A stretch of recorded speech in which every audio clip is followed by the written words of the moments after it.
ಸ್ನೇಹಿತರೆ ನಮಸ್ಕಾರ. ಹಲವಾರು ವರ್ಷಗಳ ಹಿಂದೆ ಕೃಷಿ ಚಟುವಟಿಕೆ ಮಾಡ್ತಿದ್ದ ಒಬ್ಬ ರೈತನಿಗೆ ಪ್ರತಿದಿನ ಒಂದು ಸರ್ಪ ಆತನ ಜೊತೆಯಲ್ಲಿ ಬಂದು ವಾಸ ಮಾಡ್ತಾ ಇತ್ತು. ಅಂತಹ ಸಂದರ್ಭದಲ್ಲಿ ಭಯಗೊಂಡ ಆತ ಪ್ರತಿದಿನ ತನ್ನ ತೋಟಕ್ಕೆ ಹೋಗುವ ಕಾಯಕವನ್ನೇ ನಿಲ್ಲಿಸಿದ್ದ. ಕಳೆದ 2 ದಿನ ಬಿಟ್ಟು ಪುನಃ ಹೋದಾಗ ಸರ್ಪ ಆತನೊಂದಿಗೆ ಸೇರಿತ್ತು. ಆ ರೈತನಿಗಿದ್ದ ಸಮಸ್ಯೆಯ ಬಗ್ಗೆ ಹಲವಾರು ದೇವಾಲಯಗಳಲ್ಲಿ ಪ್ರಶ್ನೆ ಮಾಡಲಾಗಿ ಶಿವನ ಕೃಪೆ ಆತನಿಗಿದೆ, ಯಾವುದೇ ರೀತಿ ತೊಂದರೆ ಆಗೋದಿಲ್ಲ, ಆತನನ್ನು ಪೂಜಿಸಿ ಅಂತ ಹೇಳಿದ್ರು. ಆಗ ಒಂದು ಪುಟ್ಟ ಗುಡಿ ಕಟ್ಟಿ ಆ ದೇವಾಲಯವನ್ನು ಆ ಭೂಮಿಯಲ್ಲಿ ಪ್ರಾರಂಭ ಮಾಡ್ತಾರೆ. ನಂತರ ಬರ್ತಾ ಬರ್ತಾ ದಿನ ಕಳೆದಂತೆ ಆ ದೇವಾಲಯ ಆ ತೆಂಗಿನ ಗರಿಯ ಒಂದು ಗುಡಿಸಲಿನಿಂದ ನಂತರ ಬೃಹತ್ ಆಕಾರದ ದೇವಾಲಯವಾಗಿ ಬೆಳೆದು ನಿಂತಿದೆ. ಇದೇ ದೇವಾಲಯ ಅದು ಶಿವ ಗಂಗಾಧರೇಶ್ವರ ದೇವಾಲಯ. ಬಂಧುಗಳೇ, ಇಂದಿಗೂ ಕೂಡ ಕರ್ನಾಟಕ ರಾಜ್ಯ ಸೇರಿದಂತೆ ವಿವಿಧ ಭಾಗಗಳಿಂದ ಸಾವಿರಾರು ಮಂದಿ ಇಲ್ಲಿಗೆ ಬರ್ತಾರೆ. ಎಲ್ಲರ ಕಷ್ಟಗಳನ್ನು ದೂರ ಮಾಡ್ತಾ ಇರುವಂಥ ಈ ಭಗವಂತನನ್ನು ನೀವು ಕೂಡ ದರ್ಶನ ಮಾಡೋದಕ್ಕೆ ಈ ದಿನ ಅವಕಾಶ ಇದೆ. ಸಂಕ್ರಾಂತಿಯಂದು ಗಿರಿಜಾ ಕಲ್ಯಾಣ ಕಾರ್ಯಕ್ರಮ ಅದ್ದೂರಿಯಾಗಿ ನಡೆಯುತ್ತೆ. ಬಂದಂಥ ಭಕ್ತರಿಗೆ ಅನ್ನ ದಾಸೋಹದ ಜೊತೆಗೆ ಪ್ರಸಾದದ ವ್ಯವಸ್ಥೆ, ಸಮಸ್ಯೆಗಳನ್ನು ದೂರ ಮಾಡುವಂತಹ ಹಲವಾರು ವಿಶೇಷ ಕಾರ್ಯಕ್ರಮಗಳು ಇಲ್ಲಿವೆ. ಇದು ಎಷ್ಟು ಶಕ್ತಿ ಸ್ಥಳ ಅಂತ ಅಂದರೆ ಸಾವಿರಾರು ಜನ ಇಲ್ಲಿ ಒಳಿತು ಕಂಡಿದ್ದಾರೆ. ಹಲವಾರು ಕಷ್ಟಗಳನ್ನು ದೂರ ಮಾಡಿಕೊಂಡು ತಮ್ಮ ಬದುಕನ್ನು ಹಸನಾಗಿಸಿಕೊಂಡಿದ್ದಾರೆ. ಇಲ್ಲಿ ನಡೆಯುವಂಥ ಹಲವಾರು ಕೌತುಕಗಳು, ಪವಾಡಗಳನ್ನು ನಾವು ಕಣ್ಣಾರೆ ಕಂಡಿದ್ದೇವೆ. ಬಂಧುಗಳೇ, ನಾನು ನಿಮ್ಗೆ ಆಗಲೇ ತಿಳಿಸ್ದಂಗೆ ಆ ಕಷ್ಟಗಳನ್ನೆಲ್ಲ ದಾಟಿ ಬಂದು ಸಾವಿರಾರು ಜನಕ್ಕೆ ಈ ದಿನ ಒಂದು ಜ್ಞಾನದ ಮತ್ತು ಧರ್ಮದ ಸಂಕೇತವಾಗಿ ಇವರೇ ನೋಡಿ ಗಂಗಾಧರಯ್ಯ. ನೀವು ಹಿಂಬದಿಯಲ್ಲಿ ಕಾಣಬಹುದು. ಇಂದಿಗೂ ಕೂಡ ಆ ಹುತ್ತ ಅದೇ ರೀತಿ ಜೀವಂತವಾಗಿದೆ.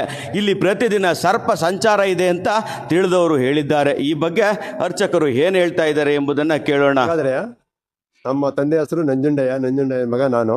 ಹೀಗೆ ಇದೇ ತೋಟದಲ್ಲಿ ನಾವು ಕೃಷಿ ಭೂಮಿ ಮಾಡುವಾಗ ಬೇಸಾಯ ಮಾಡಿ ನಾವು ರಾತ್ರಿ ನಿದ್ದೆ ಸಮಯದಲ್ಲಿ ಮನಗಿದಾಗ ಪಂಪೋಸ್ನಲ್ಲಿ ಆ ಬಾವಿಯಿಂದ ನಾಗಪ್ಪ ಬಂದು ತನ್ನ ತಲೆಯಡಿ ಮನಗಿ ನನಗೆ ದರ್ಶನ ಕೊಟ್ಟ ಮೇಲೆ ಮತ್ತೆ ನಮ್ಮ ತಂದೆಗೆ ಹೋಗಿ ನಾನು ತಿಳಿಸ್ಮೇಲೆ ನಮ್ಮ ತಂದೆ ಬಂದ್ಬಿಟ್ಟು ಅದಕ್ಕೆ ನಿನಗೆ ಎಲ್ಲಾದ್ರೂ ದಾರಿ ಹುಡ್ಕಪ್ಪ, ನೀನು ದಾರಿ ಕೊಡಪ್ಪ, ನಾನು ದಾರಿ ಅಂತ ನಾನು ಪೂಜೆ ಮಾಡ್ತೀನಿ ಅಂತೇಳಿ ಅವರು ಜೋಡಿಗೆಯಿಂದ ನಮಸ್ಕಾರ ಮಾಡಿ ಮುಂದೆ ನಾನು ಪಾಲನೆ ಮಾಡ್ಕೊಂಡು ಹೋಗ್ತೀನಿ ಅಂತೇಳಿ ಅವರು ಇದು ಅಪ್ಪಣೆ ಕೊಟ್ಟರು. ಆಗ ಮತ್ತೆ ನಾಗಪ್ಪ ಅದನ್ನು ಮತ್ತೆ ಎಡೆ ಎತ್ತಿ ಎಲ್ಲರಿಗೂ ದರ್ಶನ ಕೊಟ್ಟು ಮತ್ತೆ ಜಲಕ್ಕೆ ಹೋಗಿದ್ದು ಮತ್ತೆ ದರ್ಶನ ಇಲ್ಲದಂತೆ ಮಾಯವಾಯಿತು. ನಮಗೆ ಕಷ್ಟಾನದಲ್ಲಿ ಬಂತು. ತಿರ್ಗಾ ಕಷ್ಟ ಅಂತ ಬಂದಾಗ ಇಲ್ಲಿ ಈ ಸ್ಥಾನದಲ್ಲಿ ತಂಗಡಿ ಮಳೆ, ರೋಜನ್ ಮಳೆಗೆ ಬೆಳೆದಿತ್ತು. ಆಗ ಈ ಬೇಸಾಯ ಮಾಡ್ತಿರುವಾಗ ಆಗ ನಮಗೆ ಕಷ್ಟ ಅಂತ ಬಂದಾಗ ಭಗವಂತನಿಗೆ ಏನೋ ನಾನು ಬಡಭಕ್ತಿಯಲ್ಲಿ ಒಂದು ಹೂವು ನೀರು ಹಾಕೊಂಡು ಹೋಗ್ತಾಯಿದ್ದೆ. ಆಗ ಏನು ಮಾಡಿ ನನ್ನ ಕಷ್ಟ ಅಂತ ಬಂದಾಗ ಮತ್ತೆ ಸ್ವಾಮಿ ಪೂಜೆ ಮಾಡುವುದಕ್ಕೆ ಮನೆ ಹತ್ರ ಸ್ವಾಮಿ ಶನಿದೇವನ ಕತೆ ಮಾಡುವಾಗ ಪ್ರಾರ್ಥನೆ ಮಾಡ್ಕೊಂಡು ಹೋದೆ. ಅಪ್ಪ ಈಗಾದರೂ ಬಂದು ನಾನು ಬಡವ್ರ ಮನೆಗೆ ಕಷ್ಟ ಪರಿಹಾರ ಮಾಡ್ತೀನಿ ಇದಕ್ಕೋಸ್ಕರ ಆಗ ಭಗವಂತ ಬಂದು ಆಗ ನಮಗೆ ಮಹಿಮೆ ಕೊಟ್ಟು ಮಾತನಾಡಿ ಬಂದು ಭಕ್ತರನ್ನೆಲ್ಲ ಕಷ್ಟ ಹೊಡೆದು ಸಂತಾನ ಭಾಗ್ಯ ಮತ್ತು ಕಷ್ಟ ಭಾಗ್ಯ, ವ್ಯವಹಾರ ಭಾಗ್ಯ, ಶುಭ ಕಲ್ಯಾಣದ್ದು ಎಲ್ಲದನ್ನು ಅನುಕೂಲ ಮಾಡಿಕೊಟ್ಟಿದ್ದಾರೆ. ಹೀಗೆ ಸಾವಿರಾರು ಸಾಕ್ಷಿಗಳು ನಮ್ಮ ಮುಂದಿವೆ. ಯಾಕೆ ಅಂತ ಅಂದರೆ ಇಲ್ಲಿಗೆ ಬರುವಂಥ ಭಕ್ತರು ತಮ್ಮ ಕಷ್ಟಗಳನ್ನು ದೂರ ಮಾಡಿಕೊಂಡು ಸುಖಕರ ಜೀವನ ನಡೆಸ್ತಾ ಇದ್ದಾರೆ. ಇಲ್ಲೊಬ್ಬ ಭಕ್ತರಿದ್ದಾರೆ, ಅವರ ಸಮಸ್ಯೆ ಯಾವ ರೀತಿ ಬಗೆಹರಿತು ಅಂತ ಕೇಳ್ತಾ ಹೋಗೋಣ. ಈ ಕ್ಷೇತ್ರಕ್ಕೆ ನಾನು ಸ್ವಲ್ಪ ಹಿಂದೆ ಬಂದಿದ್ದೆ. ಅಂದರೆ ನಾನು ಒಂದು ವ್ಯವಹಾರ ಮಾಡಬೇಕು ಅಂತ ನಾನು ಮಾಡ್ತಾಯಿದ್ದೆ. ಅದರಿಂದ ಅಮ್ಮನವರ ಆಶೀರ್ವಾದದಿಂದ ಮತ್ತು ಶಿವಪ್ಪನವರ ಆಶೀರ್ವಾದದಿಂದ ನನ್ನ ವ್ಯವಹಾರ ತುಂಬ ಚೆನ್ನಾಗಿ ನಡೀತಿದೆ. ಈಗ ನಮ್ಮ ತಂದೆ ತಾಯಿಯವರು ಸುಮಾರು 24 ವರ್ಷದ ಹಿಂದೆ ಅವರಿಗೆ ಸಂತಾನ ಭಾಗ್ಯ ಇಲ್ಲ ಅಂತ ಅಂದ್ಬಿಟ್ಟು ಸ್ವಾಮಿಯವರ ಮತ್ತು ಅಮ್ಮನವರ ಸನ್ನಿಧಾನದಲ್ಲಿ ಬಂದು ಕೇಳಿಕೊಂಡ್ರು. ಆವಾಗ ಸ್ವಾಮಿ ಮತ್ತು ಅಮ್ಮನವರು ಕೊಟ್ಟಂಥ ಮಾತಿನಂತೆ ನಾನು 24 ವರ್ಷದ ಹಿಂದೆ ಈ ಸ್ವಾಮಿ ಮತ್ತು ಅಮ್ಮನವರ ಆಶೀರ್ವಾದದಿಂದ ನಾನು ಜನನ ತೊಗೊಂಡಿದ್ದೀನಿ. ನನಗೆ ತುಂಬ ಹುಷಾರೇ ಇರಲಿಲ್ಲ, ಏನೋ ಒಂಥರ ಆಗ್ಬಿಟ್ಟಿತ್ತು. ಇಲ್ಲಿ ಬಂದು ನಡ್ಕೊಂಡು ಮರೆ ನೀರು ಹಾಕ್ಸ್ಕೊಂಡ್ಮೇಲೆ ನನಗೆಲ್ಲ ಒಳ್ಳೇದಾಯಿತು. ನಮ್ಮ ಮಕ್ಳು ಮರಿಗೆಲ್ಲ ಒಳ್ಳೇದಾಗ್ತಾಯಿದೆ. ಎಲ್ಲ ನನ್ನ ಮಗಳಿಗೂ ಮದುವೆ ಎಲ್ಲ ಸೆಟ್ ಮಾಡಿ ಕ್ಲೀನಾಗಿ ಇದು ಮಾಡಿಕೊಡ್ತು. ಅಷ್ಟೇ, ಭಗವಂತ ಇನ್ನೊಂದು ಮಗು ಕೊಡಬೇಕಷ್ಟೇ. ತೊಪ್ಪ ಪುಣ್ಯಕ್ಷೇತ್ರ ಸನ್ನಿಧಾನದಲ್ಲಿ ಅಧಿದೇವತೆಯಾದ ಶ್ರೀ ಶಿವಗಂಗಾಧರೇಶ್ವರ ಸ್ವಾಮಿ ಮತ್ತು ಪಾರ್ವತಿ ದೇವಿ ಸನ್ನಿಧಾನವಾಗಿರುತ್ತದೆ ಮತ್ತು ಪಕ್ಕದಲ್ಲಿ ಜಗನ್ಮಾತೆ ಚಾಮುಂಡೇಶ್ವರಿ ದೇವಿಯ ಸನ್ನಿಧಾನವಿರುತ್ತದೆ. ಇದು ಸುಮಾರು 40 ವರ್ಷದ ಹಿಂದಿನ ಒಂದು ದೇವಾಲಯ ಇದ್ದು, ಮೊದಲು ಒಂದು ಸೀಟಿನ ದೇವಾಲಯವಾಗಿದ್ದು ಅದು ತುಂಬ ಶಿಥಿಲವಾದಾಗ ಭಗವಂತನ ದೇವರಲ್ಲಿ ನಾವು ಕೇಳಿಕೊಂಡಾಗ ಒಂದು ಕಲ್ಲಿನ ದೇವಾಲಯ ಕಟ್ಟಲು ಅಪ್ಪಣೆಯಾಯಿತು. ಭಕ್ತರ ಸಹಕಾರದೊಂದಿಗೆ ಈ ಒಂದು ದೇವಾಲಯವನ್ನು ದೇವರ ಅನುಕೂಲದ ಸಹಾಯದಿಂದ ಭಕ್ತರ ಸಹಾಯದಿಂದ ಈ ಒಂದು ಸನ್ನಿಧಾನವು ಒಂದು 3 ವರ್ಷದಲ್ಲಿ ಪೂರ್ಣಗೊಂಡು ಇಂದು ಅತಿ ವಿಜೃಂಭಣೆಯಿಂದ ಪೂಜಾ ಕಾರ್ಯಕ್ರಮಗಳು ನಡೆಯುತ್ತಿವೆ. ಸ್ನೇಹಿತರೆ, ಈ ಕ್ಷೇತ್ರವನ್ನು ಕೋಡಿ ಬಸವೇಶ್ವರ ದೇವಾಲಯ ಅಥವಾ ಶಿವ ಗಂಗಾಧರೇಶ್ವರ ದೇವಾಲಯ ಎಂಬ ಹೆಸರುಗಳಿಂದ ಕರೆಯಲಾಗುತ್ತೆ. ಇದು ಸ್ಥಳ ಇರುವಂಥದ್ದು ಕುಣಿಗಲ್ ಪಟ್ಟಣದ ಜನತಾ ಕಾಲೋನಿ, ಅಂದರೆ ಮಾವಿನಕಟ್ಟೆ ಪಾಳ್ಯ ಜನತಾ ಕಾಲೋನಿ ಹೋಗುವಂಥ ರಸ್ತೆಯಲ್ಲಿದೆ. ಈ ದೇವಾಲಯದಲ್ಲಿ ವಿಶೇಷವಾದ ಪೂಜೆಗಳು ನಡೀತಾ ಇರುತ್ತೆ. ಅಂದು ಪ್ರಾರಂಭವಾದ ಈ ದೇವಾಲಯ ಇಂದು ವಿಶೇಷವಾದ ತನ್ನದೇ ಆದ ಸಾವಿರಾರ ಭಕ್ತರನ್ನು ಹೊಂದಿದೆ. ಹಲವಾರು ಭಕ್ತರು ಪ್ರತಿದಿನ ನಿತ್ಯ ಇಲ್ಲಿ ನಡ್ಕೊಳ್ತಾರೆ. ವಿಶೇಷವಾಗಿ ಇಲ್ಲಿ ಬರೆಯುವ ದೇವಿಯನ್ನ ಪ್ರತಿಷ್ಠಾಪಿಸಲಾಗಿದೆ. ಹಲವಾರು ಜನ ತಮ್ಮ ಕಷ್ಟಗಳನ್ನ ಆ ದೇವಿಯ ಬಳಿ ಹೇಳಿಕೊಂಡಾಗ ಆ ದೇವಿಯ ತನ್ನ ಬರವಣಿಗೆ ರೂಪದಲ್ಲಿ ಬರೆದು ಅವರ ಸಮಸ್ಯೆಯನ್ನ ಬಗೆಹರಿಸ್ತಾ ಇದ್ದಾರೆ. ನೀವು ಈಗ ದರ್ಶನ ಮಾಡ್ತಾ ಇರಬಹುದು ಆ ವಿಗ್ರಹವನ್ನೇ.